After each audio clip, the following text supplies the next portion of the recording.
Gálatas capítulo 3. E se sois de Cristo, também sois descendentes de Abraão e herdeiros segundo a promessa. Versículo 29. Não há nada mais nocivo à vida espiritual do que depositar a confiança em nossa própria justiça. Torna-se quase que um caminho sem volta. O apóstolo Paulo abriu este capítulo declarando: Ó Gálatas insensatos! Forte, não é mesmo?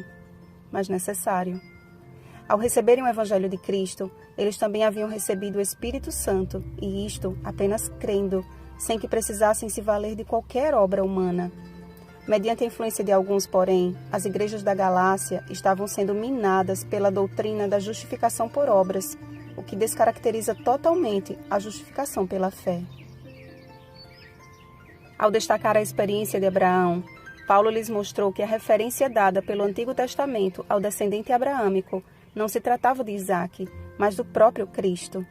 Isaque foi um tipo que apontava para o antítipo, e Abraão um tipo que, representando Deus Pai, nele seriam abençoados todos os povos, o que deixa claro a paternidade de Deus quanto a toda a humanidade. Quando o pecado entrou no mundo através de Adão e Eva, seus primeiros filhos terrenos, através da desobediência, Deus deixou a seguinte promessa: Porém, inimizade entre ti e a mulher, entre a tua descendência e o seu descendente.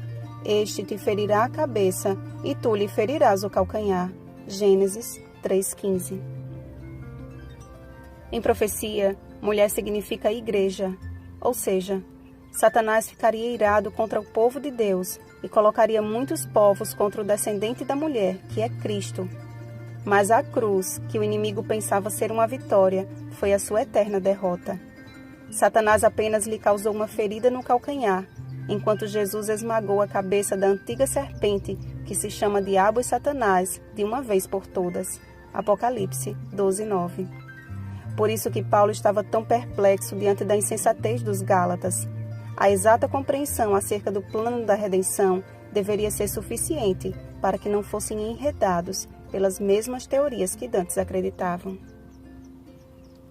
Se o pecado entrou no mundo pela desobediência, certamente deveria ser eliminado pela obediência, mas não mais do homem, pois este já estava sob a maldição da lei. E que maldição é esta? É o resultado da transgressão da lei. O Senhor declara: Os céus e a terra tomo hoje por testemunhas contra ti, que te propus a vida e a morte, a bênção e a maldição.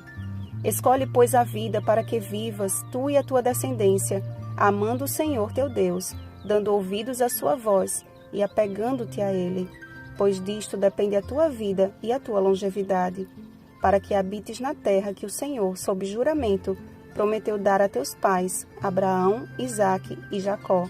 Deuteronômio 30, 19 e 20. Cristo se fez maldição por nós, quando sem pecado se entregou para morrer em nosso lugar. A sua perfeita obediência pagou o preço de nosso resgate.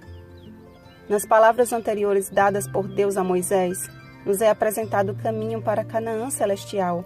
Percebam: primeiro, amar a Deus. Segundo, dar ouvidos à sua voz. Terceiro, apegar-se a Ele. Esses três resultam em vida em abundância na terra que o Senhor há de nos dar.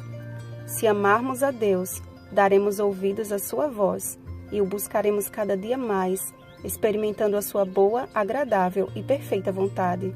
Romanos 12:2. É porventura a lei contrária às promessas de Deus? De modo nenhum. Ela só não gera salvação, como alguns afirmavam nas igrejas dos Gálatas. Mas em contrapartida, a salvação gera obediência, como foi com Abraão, que creu e foi tão obediente a ponto de levar seu filho para ser sacrificado. No Monte Moriá, foi ilustrado que as obras humanas nunca poderão ser suficientes, mas o sacrifício do Filho unigênito do Pai, este sim, foi suficiente e perfeito. Portanto, não pode haver judeu nem grego, nem escravo nem liberto, nem homem nem mulher, porque todos sois um em Cristo Jesus. Todos fomos comprados pelo mesmo preço. Satanás procura de todas as formas confundir o homem e torná-lo refém de teorias que nada têm a ver com o assim diz o Senhor, e ele usa a própria Bíblia para nos confundir, assim como tentou fazer com Jesus no deserto. Mateus, capítulo 4. O originador da desobediência, no entanto, não pode enganar aqueles que amam a Deus, que obedecem à sua voz e que perseveram em apegar-se a Ele. Sou herdeira de uma promessa irrevogável e busco vivê-la pela fé naquele que me resgatou e me salvou de mim mesma. E você? Se sois de Cristo, também sois descendentes de Abraão e herdeiros segundo a promessa. Apenas creia. Bom dia, justificados pela fé em Cristo. Rosana Garcia Barros.